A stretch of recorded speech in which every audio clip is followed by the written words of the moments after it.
ಇದೆಲ್ಲ ಕೂಡ ಮುಂದಿನ ದಿನಗಳಲ್ಲಿ ಸರ್ವರಿಗೂ ಕೂಡ ಪ್ರಯೋಜನ ಆಗುವಂತ ಕೆಲಸ ಕಂಡು ಒಂದು ಯೋಜನೆ ಆಗ್ತದೆ ಎಂಬ ವಿಶ್ವಾಸ ನನಗೆ ಇದೆ. ನಮ್ಮಲ್ಲಿ ಒಂದು ಸ್ವಿಮ್ಮಿಂಗ್ ಪೂಲ್ ಇದೆ, ಬಹುಶಃ ಅದು ಇಷ್ಟು ಸಮರ್ಥವಾಗಿ ಅಂತಾರಾಷ್ಟ್ರೀಯ ಮಟ್ಟದ ಸ್ವಿಮ್ಮಿಂಗ್ ಪೂಲ್ ಆಗಿರಲಿಲ್ಲ.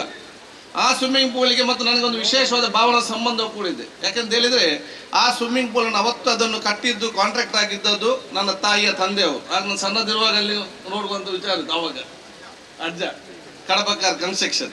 ಆದ ಕಾರಣ ಇವತ್ತೊಂದು ಐತಿಹಾಸಿಕ ಎಲ್ಲ ಮೂಲಭೂತ ಸೌಕರ್ಯ ಇರುವಂತಹ ಅಂತಾರಾಷ್ಟ್ರೀಯ ಮಟ್ಟದ ಒಂದು ಈಜು ಸ್ಪರ್ಧೆ ಏರ್ಪಡಿಸಬೇಕಾಗುವಂತಹ ಎಲ್ಲ ಒಂದು ಸವಲತ್ತು ಇರುವಂತಹ ಒಂದು ಸ್ವಿಮ್ಮಿಂಗ್ ಪೂಲ್ ಇವತ್ತು ಬಂದು ನಿಂತಿದ್ದಷ್ಟು ಮಾತ್ರ ಅಲ್ಲ, ನಮ್ಮ ಉದ್ದೇಶ ಏನಿದೆ, ಈ ಉದ್ದೇಶ ಏನಂತ ಹೇಳಿದ್ರೆ ದಕ್ಷಿಣ ಕನ್ನಡ ಜಿಲ್ಲೆಯ ಮತ್ತು ಎಮ್ಮೆಕೆರೆಯ ಈ ಒಂದು ಪ್ರದೇಶದ ಸಣ್ಣ ಸಣ್ಣ ಮಕ್ಕಳು ಕೂಡ ಇಲ್ಲಿ ಸ್ವಿಮ್ಮಿಂಗ್ ಮಾಡಬೇಕು, ಮುಂದಿನ ದಿನಗಳಲ್ಲಿ ಅಂತಾರಾಷ್ಟ್ರೀಯ ಮಟ್ಟಕ್ಕೆ ಈಜು ಸ್ಪರ್ಧೆಯಲ್ಲಿ ದೇಶಕ್ಕೆ ಗೌರವ ತರಬೇಕೆಂಬ ಉದ್ದೇಶ ನಮ್ಮೆಲ್ಲರ ಉದ್ದೇಶ ಅಂತ ಹೇಳಲಿಕ್ಕೆ ನಾನು ಇವತ್ತು ಬಯಸ್ತೇನೆ.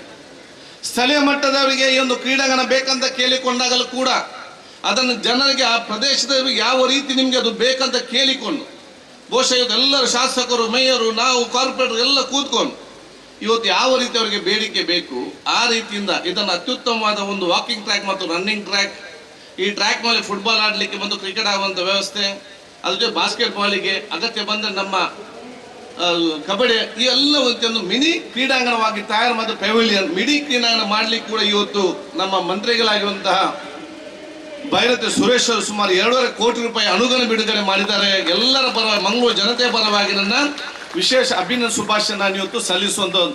ಆದ ಕಾರಣ ಎಮ್ಮೆಕೆರೆಯ ಈ ಪ್ರದೇಶ ಜನರು ಅತ್ಯಂತ ಇವತ್ತು ಭಾಗ್ಯವಂತರು. ಭವಿಷ್ಯ ದಿನಗಳಲ್ಲಿ ಒಂದು ಕೇಂದ್ರ ಸ್ಥಳವಾಗಿ ಇವತ್ತು ಪರಿವರ್ತನೆ ಇವತ್ತು ಆಗ್ತದೆ ಅಂತ ಹೇಳಲಿಕ್ಕೆ ನಾನು ಇವತ್ತು ಇಚ್ಛಿಸಿ ನನಗೆ ಅತ್ಯಂತ ಸಂತೋಷ ಅಂತ ಹೇಳಿದ್ರೆ, ನಾನು ಬಹುಶಃ ಅರ್ಬನ್ ಡೆವಲಪ್ ಮಿನಿಸ್ಟರ್ ಆಗಿದ್ದ ಸಂದರ್ಭದಲ್ಲಿ 18-19ರಲ್ಲಿ ಬಹುಶಃ ಇದಕ್ಕೆ ನಾವು ಅನುದಾನ ಬಿಡುಗಡೆ ಮಾಡುವಂತ ವಿಚಾರ ಆಯಿತು.